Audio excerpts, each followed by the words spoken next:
इसके बारे में मैंने 2 दिन पहले पढ़ा, इसलिए मैं आपको बता रहा हूँ। अगर आप ज़्यादा वेट से अगर लेटरल रेज करोगे आपको प्रॉब्लम आएगा, आपको लॉन्ग टाइम में प्रॉब्लम आएगा, क्योंकि इसका प्रोसेस बहुत स्लो है। कि जब आप बहुत ज़्यादा वेट से ऐसे मूवमेंट करके लगाते हो तब यहाँ पे आपका चोट आता है, इंजरी होता है, आपका धीरे धीरे ये अंदर में आपका इंजरी बनता है। तो ये चीज़ को आप अवॉइड करो। Hello guys, this is Saif, welcome back to another video. आज की वीडियो में शेयर करने वाला हूँ शोल्डर इंपीजमेंट के प्रॉब्लम, बर्साइटिस के प्रॉब्लम, कि ये प्रॉब्लम क्यों होता है और ये जिम में बहुत सारे लोगों को प्रॉब्लम है। इसमें होता क्या है, इसमें पिंच होता है। जब भी आप किसी भी तरह का वर्क कर रहे हो या फिर किसी भी तरह का आप वर्कआउट लगा रहे हो तो आपको इसमें प्रॉब्लम होता है। तो ये प्रॉब्लम के बारे में आज शेयर करने वाला हूँ कि आपको क्या क्या करना है इस प्रॉब्लम से बचने के लिए। मुझे लगता था कि बहुत सारे लोग सिर्फ वहाँ नहीं करते तो उसकी वजह से ये प्रॉब्लम होता है, बट इसके पीछे बहुत सारा रीजन है। इसमें बहुत सारा चीज़ होता है जिसकी वजह से ये प्रॉब्लम होता है। फर्स्ट मिस्टेक है गाइज, लोग वहाँ ही नहीं करते, किसी भी तरह कोई वहाँ नहीं। और ये ज़्यादातर मैंने देखा है 90% लड़के लोग वहाँ नहीं करते। इसकी वजह से क्या होता है कि डायरेक्ट कोई मूवमेंट स्टार्ट कर देते हैं, जिसकी वजह से शोल्डर इंपीजमेंट का प्रॉब्लम हो जाता है, बर्साइटिस का प्रॉब्लम हो जाता है। ये सिर्फ एक बहुत बड़ा रीज़न है। अब मैं ज़्यादातर देखता हूँ क्या, अभी ठंडा का टाइम है, अभी भी बहुत सारे लोग वहाँ नहीं करते हैं। बाहर से आए, हवा बॉडी को लगा एंड उसके बाद किसी भी तरह का हैवी मूवमेंट स्टार्ट कर दिए, डेडलिफ्ट स्टार्ट कर दिए, पुलअप्स स्टार्ट कर दिए, जिसकी वजह से प्रॉब्लम होने लगता है। और ये प्रॉब्लम कभी ख़त्म नहीं होने वाला और आप उसके बाद वर्कआउट अच्छे से परफॉर्म भी नहीं कर पाओगे। तो कोशिश करो एटलीस्ट 5 मिनट का आप वार्म करो। कुछ रोटेशन वाला वार्म कर लो, फ्रंट रोटेशन का, बैक रोटेशन का, एंड कुछ स्ट्रेचेज, जिसकी वजह से आपको इस तरह कोई भी प्रॉब्लम नहीं होगा। तो ये आप एक बार करके देखो, आप ये वाला बड़ा प्रॉब्लम से बच जाओगे। क्योंकि ये शोल्डर इंपीजमेंट का प्रॉब्लम बार बार ये आपको अलग टाइप का पेन देता है। दूसरा प्रॉब्लम क्या है कि लोगों का पुलअप्स बहुत ही गंदा फॉर्म में होता है। सबसे पहली बात, वो लोग वार्म नहीं करते हैं एंड उसके बाद पुलअप्स कुछ इस तरह का होता है।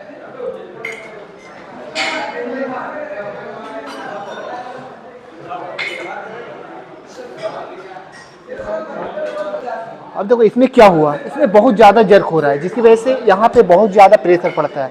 आपका पूरा बॉडी का वेट यहाँ पे आ रहा है, जिसकी वजह से सबसे बड़ा रीजन होता है शोल्डर इंपीजमेंट का प्रॉब्लम। और पुलअप्स तभी लगाना होता है जब आपका बॉडी वहाँ हो। आप विदाउट वहाँ का पुलअप्स लगा रहे हो, विदाउट स्ट्रेच का पुलअप्स लगा रहे हो, ये तो वैसे ही प्रॉब्लम है। उसके बाद आपका फॉर्म बहुत ज़्यादा गंदा है, आप बार बार जर्क दे रहे हो, तो सारा प्रेशर यहाँ पे पड़ता है, जिसकी वजह से शोल्डर इंपीजमेंट का प्रॉब्लम होता है।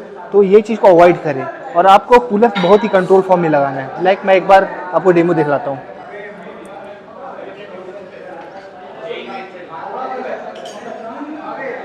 आपको कंट्रोल फॉर्म में आना है, स्ट्रेच,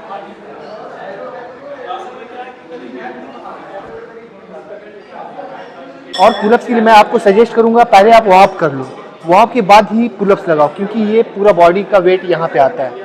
तो कभी भी ये गलती मत करो। अगर आप ये बार बार गलती दोहराओगे तो आपको शोल्डर इंपीजमेंट का प्रॉब्लम होगा।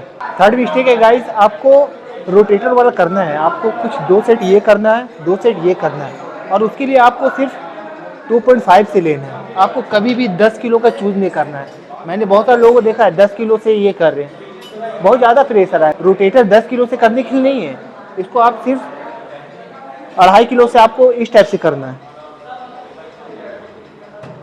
तो ये रोटेटर को सेव करता है। आप कोई भी वर्कआउट कर रहे हो सेव के लिए, आप अपने आप को वार्म के लिए पहले इसको फ्री कर लो, तब आप कोई भी मूवमेंट लगाओगे, चाहे आप पुश लगाओगे या पुल लगाओगे, तो उसके लिए ये हेल्प करेगा। तो इसको आप कभी भी स्किप ना करें। ओके गाइज, मैं जा रहा हूँ लगाने लेटरल रेज 5 किलो से। अब लोगों का रिएक्शन क्या होता है, सर रियली तुम इतना साल से जिम कर रहे हो, तुम्हारा सिर्फ 5 किलो से लेटरल रेज लगाते हो? भाई इसमें ये ऐसा मूवमेंट है, इसमें आपको सिर्फ आपको डेल्टाइट को टारगेट करना है, साइड लेटरल को टारगेट करना है। इसमें आपको 10 किलो से नहीं टारगेट करना है, 10 किलो से, 15 किलो से, 17.5 किलो से, इसमें कोई सेंस ही नहीं बनता है। अगर आप इतना वेट से करोगे तो यहाँ पे धीरे धीरे आपका ब्रेक होगा। इसका प्रोसेस बहुत स्लो है। इसके बारे में मैंने 2 दिन पहले पढ़ा, इसलिए मैं आपको बता रहा हूँ। अगर आप ज़्यादा वेट से अगर लेटरल रेज करोगे आपको प्रॉब्लम आएगा, आपको लॉन्ग टाइम में प्रॉब्लम आएगा, क्योंकि इसका प्रोसेस बहुत स्लो है। कि जब आप बहुत ज़्यादा वेट से ऐसे मूवमेंट करके लगाते हो तब यहाँ पे आपका चोट आता है, इंजरी होता है, आपका धीरे धीरे ये अंदर में आपका इंजरी बनता है। तो ये चीज़ को आप अवॉइड करो। और ये बहुत सारे लोगों का है कि मैं इतना लॉन्ग टाइम से जिम कर रहा हूँ, मैं 5 किलो से, 7.5 किलो से नहीं करूँगा। मैं अभी भी 5 किलो से करता हूँ और हमेशा से मैं उसमें रेपिटेशन थोड़ा बढ़ाता और घटाता हूँ। इससे कोई दिक्कत नहीं होने वाला। अगर मैं ज़्यादा जाऊँगा भी तो 7.5 किलो जाऊँगा, उससे ज़्यादा नहीं जाऊँगा, क्योंकि मुझे मालूम है कि मुझे कॉन्ट्रैक्शन इतना लेना है फिर वापस लेके आना है।